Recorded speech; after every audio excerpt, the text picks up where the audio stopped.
Hi, today I'm here with Nick Perro. Nick is a domain gen hero with experience in the agency world on the corporate side. He's worked in B2B tech a lot, and now he's the domain generation manager at Robocorp. Nick, thank you so much for being here with me today. Yeah, thank you for having me. So Nick, today I'd like to talk about how to choose which marketing activities to implement when working in a marketing organization that is fairly small and is going to have limited time, limited budgets, limited resources. So what would be your advice to marketers as far as choosing the right marketing activities to enable them to scale? Yeah, absolutely. I think this is a very common challenge that marketers face, especially in small organizations and small marketing teams. So I really like to touch on 3 different pieces of advice. The first is to experiment and fail fast. The second is to double dip wherever and whenever possible. And the third is to understand and accept that you can't do everything. So going back to number one of our core values at Robocorp is results-driven action. And I think this sums it up perfectly. So we want to take action. We want to avoid analysis paralysis, but we do have to consider our future needs. So I'm a big fan of HubSpot. I've been accused of being on their payroll or getting free t-shirts from them. I talk about them so much. I'm still waiting for maybe a t-shirt at some point from HubSpot, because HubSpot, I truly love your product. It's a tool like HubSpot is a way to get going immediately, to jump in and start using their email tools, their social media tools, and some of their automation tools. And it can scale with you. And so that's why I'm a big fan of it, is you can sign up and start using it the same day. And it can also scale to as large as it's probably good for most organizations, for at least a few years worth of growth. And so that's why I think it's a perfect example of jumping in, taking action, but also considering what those future needs might be. And it can accomplish those. The second is double dipping. I mean, if you're creating a blog post, for example, and you have a blog post, a topic written and in mind for the awareness stage, what other uses can that same content have for a later stage in the buyer's journey?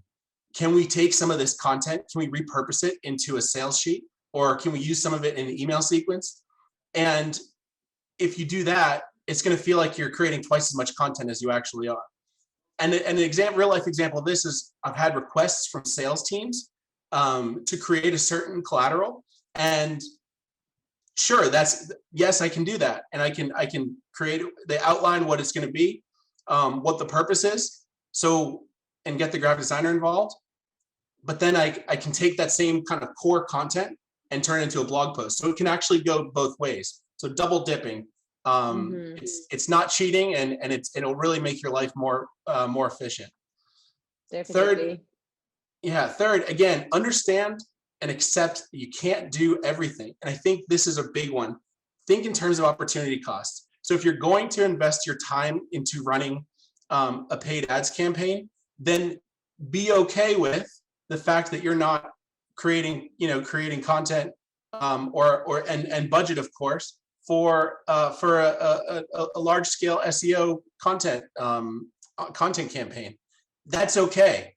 I think thinking in terms of opportunity costs is really key here, because if we're going to do X, we know we're not doing Y, and that's okay, as long and then through a conversation with your team, with your executive team, they may say, no, we really actually want to do Y. Okay, we can do that, but that means we have to put X on hold.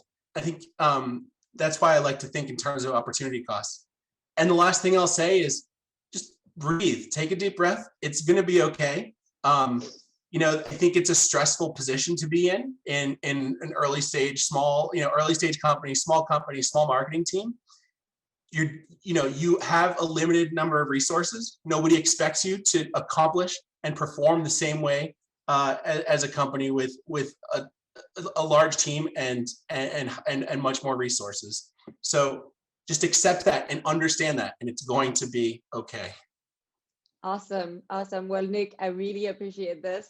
Yeah, I can relate with all of this from my past lives. And I think the third point is like incredibly important, right? Like accept you're not going to do everything because you can't. You just can't.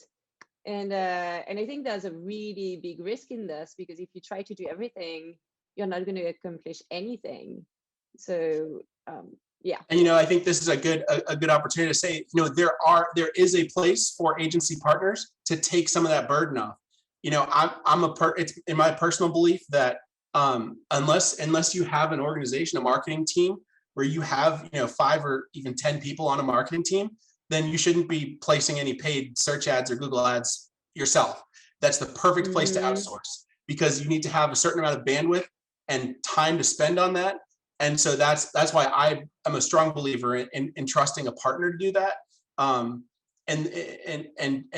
focusing your own in-house resources on other activities. So relying on a good finding and relying on a good partner is also, I guess, a key point to make. Right. Obviously, I cannot agree with this more. We didn't plan this. I wasn't gonna, she didn't say plug agency partners, but it's it's the truth. Yeah, no, it's the truth. And I've been in that exact same position actually before joining Proper Expression. When I was running marketing, I was in a 1-person marketing team, right? And that was just too much. I could not run ads by myself. I could not like publish like 4 blogs a month by myself when I had to like work on the entire marketing strategy and work on the product pages and work on sales enablement and sit in sales calls to understand what kind of content we should produce, right? And finding the right marketing partner that I could depend on, right, to do the legwork, like enabled me to bring the results in. So yeah, that's also really good advice. Well, good. And then the last thing I guess I'll add is that relying on not just partners. It doesn't have to be a large scale agency. Sorry, Proper Expression, but it could be a freelance writer to help with some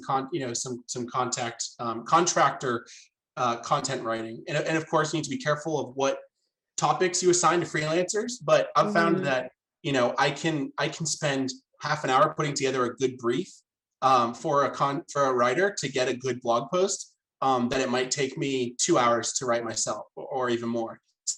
Right. That's obviously that time saved, and of course need the budget resources to give to a contractor. But contractors can take less maintenance time than depending on what you want them to do. They can take less maintenance time than an agency. So finding the right partner and the right help for the right needs, to fill your needs, to fit into your puzzle the right way is important too. Absolutely. Well, Nick, thank you so much. I think that's great advice. Definitely, if you're in a small marketing organization, you need to follow this. Write it down, put it on your desk, follow this advice. So thank you for joining us. Yeah, thank you so much for having me.